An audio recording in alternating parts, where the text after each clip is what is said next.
Jai Hind Defense Aspirants, welcome back to my channel SSP Success. Today we are going to cover an important topic that was in the news, and it's about hybrid warfare and India's concern. It's very important for your upcoming SSP, AFSP in terms of GD, leg straight and international relation. So let's get started with our topic.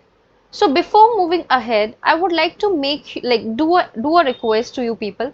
देखो ऐसा होता है ना, daily मैं try करती हूँ कि videos put in करूँ, एंड देन क्या होता है कि उतना ज़्यादा कंसिस्टेंसी मेंटेन करने के बाद अगर रिजल्ट अच्छा नहीं मिलता है तो फिर थोड़ा सा मोरल डाउन हो जाता है. सो इट्स एन रिक्वेस्ट कि जब आप वीडियो देखना ही शुरू करते हो तो हमारे वीडियोस को लाइक कर दीजिए, बिकॉज अगर 300 लोग देख रहे हैं तो अगर 300 लोग लाइक करेंगे तो उसके बाद क्या होता है, थोड़ा सा इसका रीच बढ़ जाता है, हमें मोटिवेशन मिल जाती है. So I hope you guys are gonna consider it. Okay, so let's get started. देखो एकदम बेसिक की बात करते हैं. आप मैप देखो, मैप में इजराइल के ऊपर क्या है, यहाँ पे ये रहा. इजराइल के ऊपर आपको लेबनान दिख रहा होगा, राइट? और यहाँ है आपका इजराइल. ओके, देखो लेबनान ना एक मेडिटेरियन सी के कोस्ट से टच होता है, और 1982 में इजराइल ने लेबनान के ऊपर अटैक किया था, और उस टाइम पे हिजबुल्लाह का फॉर्मेशन हुआ था. इजराइल के अटैक को काउंटर करने के लिए ईरान ने हिजबुल्लाह को फंड्स दिए, ट्रेनिंग दी और वेपन्स भी दिए ताकि वो इजराइल के खिलाफ लड़ सके. हिजबुल्लाह आज के टाइम पर लेबनान में एक शिया पॉलिटिकल पार्टी भी है और पैरा मिलिट्री ग्रुप भी है, जैसे कि आप देख पा रहे हो पैरा मिलिट्री ग्रुप भी है, राइट? अभी देखो क्या बात है ना, और इनका मेन पर्पस है इजराइल के अगेंस्ट क्या करना, लड़ना. मेनली ईरान ने इजराइल के अगेंस्ट काफी फ्रंट्स ओपन कर रखे हैं, जिसमें से एक है हिजबुल्लाह लेबनान में. इसके अलावा हमने देखा है गाजा में किस प्रकार से हमास ने अटैक किया है, वो भी एक ईरान के द्वारा सपोर्टेड है. उसके अलावा हाउथीज रेबल यमन में कैसे अटैक कर रहे हैं इजराइल के ऊपर, और ईरान खुद तो है ही इजराइल के अगेंस्ट. अभी देखो एक बहुत इंपॉर्टेंट चीज हुई जो कि हम कहेंगे काफी अलार्मिंग इंसिडेंट हुआ. ये जो डिवाइस आपके सामने दिख रहा है ना, ये डिवाइस है पेजर, और पहले इस डिवाइस का इस्तेमाल बहुत हुआ करता था, बट आज के टाइम पे मोबाइल फोन आ गए हैं, सीधा मैसेज भेज दो आप व्हाट्सएप टेलीग्राम के थ्रू. और पेजर पर ना वन वे कम्युनिकेशन होता था, डायरेक्ट मैसेज फ्लैश होता है. लेकिन लेबनान में जो हिजबुल्लाह की जो ये पैरामिलिट्री ग्रुप है ना, वो इस ग्रुप के लोग इस डिवाइस का यूज कर रहे थे. बट हुआ क्या, देखो 2-3 दिन पहले हजारों में पेजर डिवाइस ब्लास्ट हो गए और बहुत से हिजबुल्लाह मेंबर्स की जान चली गई. आरोप लगता है इजराइल के ऊपर, और इजराइल ने इसको एग्जीक्यूट करने के लिए कितने बड़े लेवल पर प्लानिंग की होगी.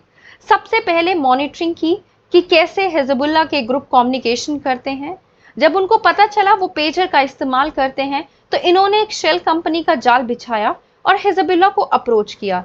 फिर इन्होंने अपने कहीं ना कहीं अपने ग्रुप के लोग भेजे वहां पे, और इन डिवाइसेस को इस तरह से मॉडिफाई किया कि टाइम आने पर इनका ब्लास्ट करवाया जा सके, वो भी रिमोटली, मींस उसको बिना टच किए. और ये इंसिडेंट हमें बताता है कि फ्यूचर में वॉरफेयर किस तरह के हो सकते हैं, और इस इंसिडेंट से हमें पता चला हाइब्रिड अटैक के बारे में, means cyber warfare plus physical warfare. This is one of the example of your hybrid warfare only, right? अभी देखो होता क्या है हाइब्रिड वॉरफेयर.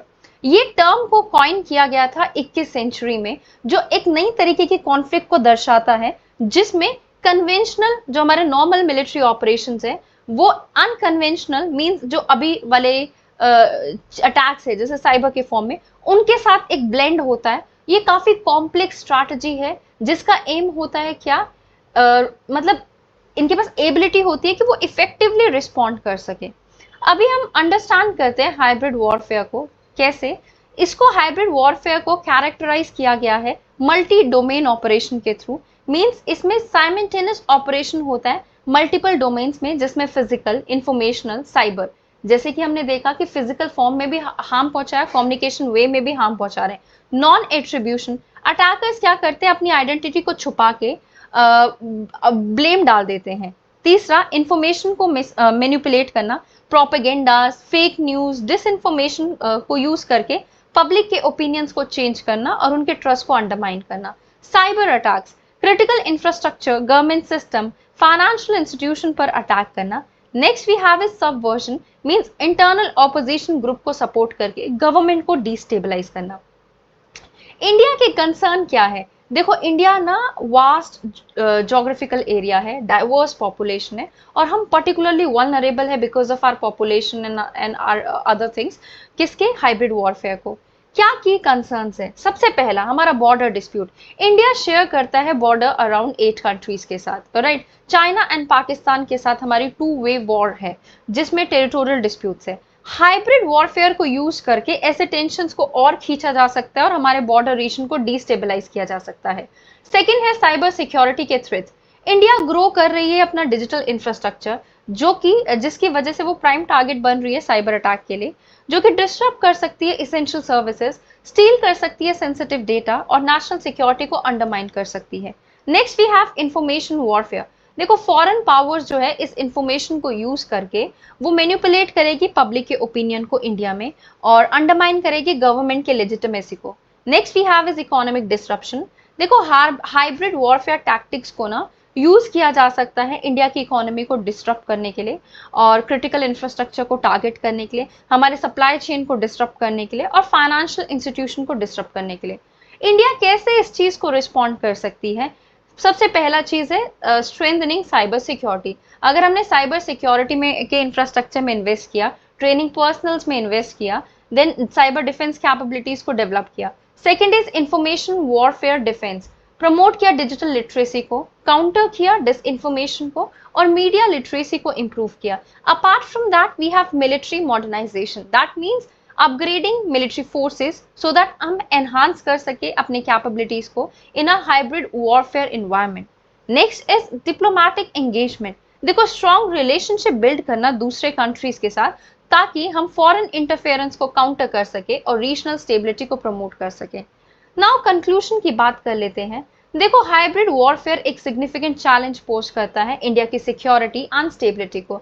अगर हमने अपने थ्रेट के नेचर को समझ लिया ना, तो हम प्रोएक्टिव मेजर्स ले सकते हैं, मींस प्री प्लानिंग, राइट? मतलब पहले से, राइट? इंडिया जो है वो बेटर प्रोटेक्ट कर सकती है अभी अपने इंटरेस्ट और इंश्योर कर सकती है नेशनल सिक्योरिटी को, अगर इंडिया जो है इन सब चीजों को अपना ले, राइट?